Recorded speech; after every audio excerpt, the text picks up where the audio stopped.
आज हम बनाएंगे एक बहुत ही टेस्टी रेसिपी जो कि है डोनट्स। और इसे हम बिना एग और बिना यीस्ट के बनाएंगे। बिल्कुल सिंपल से इंग्रेडिएंट्स यूज करेंगे इसमें हम, और बहुत ही ज्यादा टेस्टी बनते हैं ये डोनट्स। चैनल को सब्सक्राइब करना ना भूलें।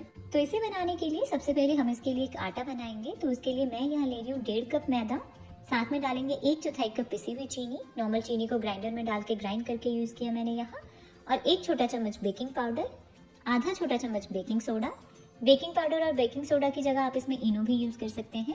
और साथ में मैं इसमें 1 चुटकी नमक ऐड कर रही हूँ। नमक डालने से किसी भी मीठी चीज़ का जो स्वाद है ना, ये और भी ज़्यादा बढ़ जाता है। तो इन सारे ड्राई इंग्रेडिएंट्स को एक बार अच्छे से मिक्स कर लेंगे। और अब मैं इसमें डाल रही हूँ 1/4 कप ऑयल। मैंने यहाँ रिफाइंड ऑयल यूज़ किया है, आप चाहें तो बटर भी यूज़ कर सकते हैं। और साथ में डालेंगे 2 बड़े चम्मच दही। तो अच्छे से भरकर 2 बड़े चम्मच दही लिया मैंने यहाँ। और ये नॉर्मल दही है, ताज़ी दही लेनी है जो हम घर पे रूटीन में यूज़ करते हैं। और अब हम इन चीज़ों को एक बार अच्छे से मिक्स कर लेंगे। और अब हम इसमें लेंगे 1/3 कप दूध, और इसे हम थोड़ा थोड़ा करके इसमें ऐड करेंगे और इसका एक नरम सा आटा गूंथ लेंगे। और ये जो दूध मैंने यूज़ किया है ये नॉर्मल उबला हुआ दूध है, जिसे उबालने के बाद मैंने थोड़ा ठंडा कर लिया था।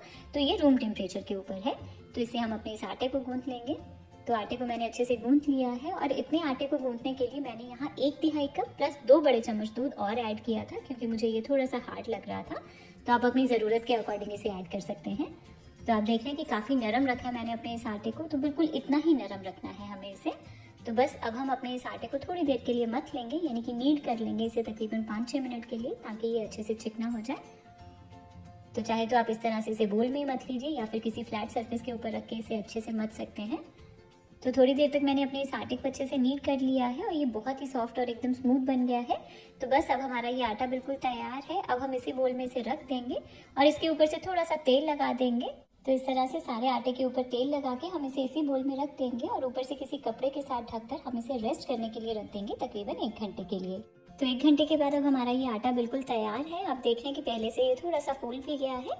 तो इसे मैं कुछ सेकंड्स के लिए फिर से नीड कर लूँगी। और अब हमारा ये आटा बिल्कुल तैयार है। अब हम इससे डोनट्स बनाएंगे।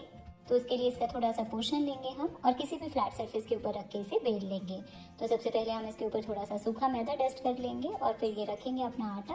थोड़ा सा ऊपर से भी सूखा मैदा मैं डस्ट कर लेती हूँ, और अब हम इसे बेल लेंगे।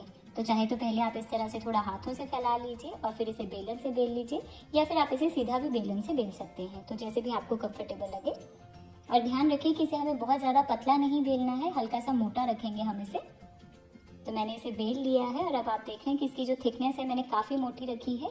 और इसके बाद अब हम इसको कट करेंगे डोनट्स की शेप में। तो उसके लिए मैंने यहाँ ये कटोरी ली है। आप चाहें तो कोई भी डोनट कटर या कुकी कटर अगर आपके पास हो तो वो भी आप यूज़ कर सकते हैं, नहीं तो आप इस तरह से घर की कोई कटोरी या ग्लास भी यूज़ कर सकते हैं।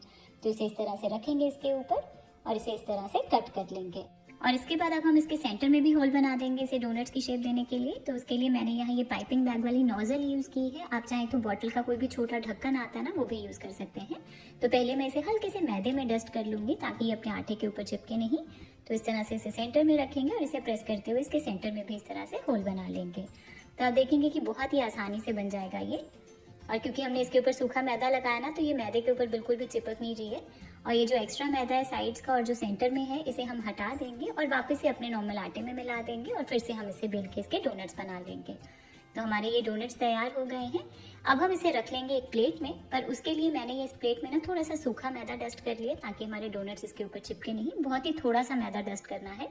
तो इस प्लेट में अब हम रख देंगे अपने ये डोनट्स, और इसी तरह से अपने बाकी के डोनट्स को बेल करके तैयार कर लेंगे। और इसके बाद अब हम इन्हें तल लेंगे। तो इसके लिए तेल को मैंने गरम कर लिया है। तेल को हमें बहुत ज़्यादा तेज़ गरम नहीं करना, हल्का सा मीडियम हॉट तेल चाहिए हमें। तो आप देख रहे हैं कि जब मैं इसमें ये डोनट्स डाल रही हूँ तो एकदम से बबल्स नहीं बन रहे हैं इसमें, हल्का सा मीडियम हॉट है ये तेल।